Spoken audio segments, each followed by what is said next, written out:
వీళ్ళు ధర్నా చేసిరంటే కల్వకుర్తి అభివృద్ధి జరుగుతుంది కాబట్టి ఆ అభివృద్ధిని అడ్డుకోవడానికే ఈ ధర్నా అనేది ఒక నాటకం. ఇవాళ వచ్చిన ఒక ఆయన ఓడిపోయిన ఆయన, ఒక ఆయన ఎప్పుడు ఓడిపోయిన ఆయన, వాళ్ళిద్దరు కలిసి వాళ్ళు ధర్నా చేయడం జరిగింది. అంటే ఒక అర్ధగంట అటు ఇటు పోయి ఇక్కడ ఉన్న ఎమ్మెల్యేను ఏంటంటే అప్రతిష్ట పాలు చేయాలి, కాంగ్రెస్ గవర్నమెంట్ను అప్రతిష్ట పాలు చేయాలనే ఉద్దేశంతో వాళ్ళు ఈ నాటకాలు ఆడుతారు. ఈ నాటకాలు మొత్తం మాకు తెలుసు. గత ఎలక్షన్ల నుంచే మీరిద్దరు కుమ్ముక్కయ్యారు. అది బీజేపీ, ఇది బీఆర్ఎస్, రెండు ఒకటే. వాళ్ళు పెట్టుకొని ఒకదాని కాండవాలు వేసుకొని తిరిగితే ఇబ్బంది అవుతుందని కొంచెం తేడాతో వచ్చి ఇక్కడ ధర్నాలు చేయడం జరిగింది.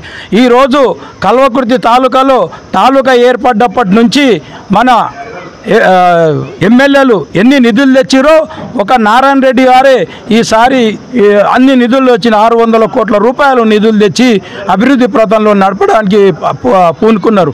ఈరోజు రైతులు కష్టాల్లో ఉన్నారని, ఈడ సబ్ స్టేషన్లు లో వోల్టేజ్ ప్రాబ్లం ఉందని ఒక 12 సబ్ స్టేషన్లకు పెట్టుకుంటే 8 సబ్ స్టేషన్లు గవర్నమెంట్ తక్షణమే మంజూరు చేసింది, నిన్న ఇనాగ్రేషన్ చేసింది. ఇదే జైపాల్ యాదవ్ ఖానాపూర్, ఆయన సొంత మండలమైన అప్పుడు ఖానాపూర్లో హైదరాబాద్కి వెళ్ళి డంపింగ్ యార్డ్ తెచ్చి చెత్త తెచ్చి రోజుకు ఒక 1500 చెత్త బండ్లను వచ్చి ఖానాపూర్లో వేయాలనే ప్లాన్ చేసి అది చేసిండు.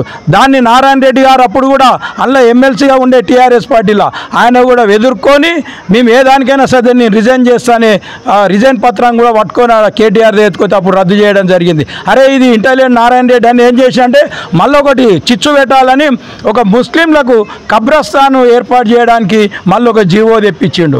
అలా జీవో తెప్పిస్తే కూడా ఆయన కూడా నారాయణ రెడ్డి సార్ ఆయన రాసిన రాజీనామా లేఖ నాతోనుంది, ఇప్పుడు అదే లేఖ నేను ఇస్తా అని చెప్పి ఎదుర్కొని దాన్ని రద్దు చేసి ఈరోజు అన్నీ ఇప్పుడు గతంలో ఎస్సీలు, ఎస్టీలు, బీసీలు, మైనార్టీలు, ఓబీసీ అనే సపరేట్ హాస్టల్ ఉండే, అలా కాకుండా ఇంటిగ్రేటెడ్ స్కూల్ అని 240 కోట్లతోని 25 ఎకరాల్లో స్కూల్ నిర్మించడం జరుగుతుంది.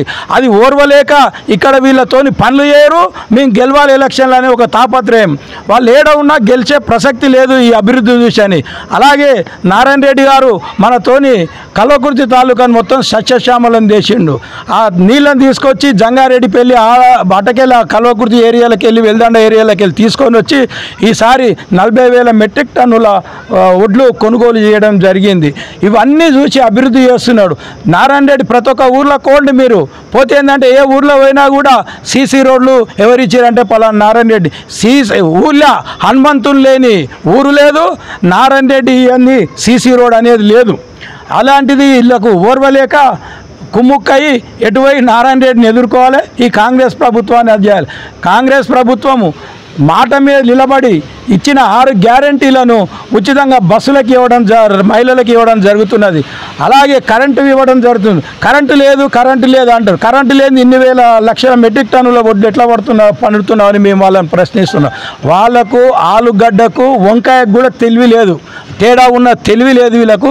అసవంటోళ్ళతో మేమేం మాట్లాడతాం? వాళ్ళు ఏదో చిల్లర రాజకీయాలు చేయదలుచుకున్నారు, ఆ చిల్లర రాజకీయాలను మేము ఎదుర్కొంటాం.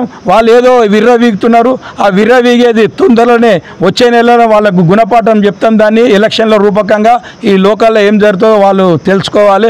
ఈరోజు కూడా రైతులను తోలుకొచ్చి వాళ్ళని ఎగదోచి ఒక రైతులు 30 మ్యాచర్ ఉంటే అంటాడు. ఎట్లా కొంటారు?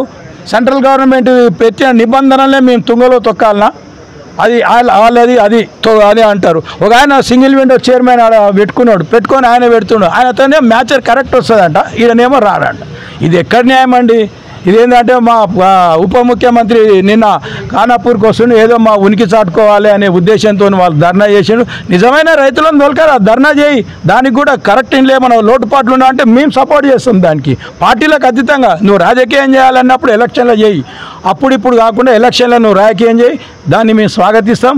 కానీ చీటికి మాటికి ఈ రాజకీయాలు చేస్తే మేము ఊరుకోము, తగిన గుణపాఠం చెప్తామని మేము హెచ్చరిస్తున్నాం.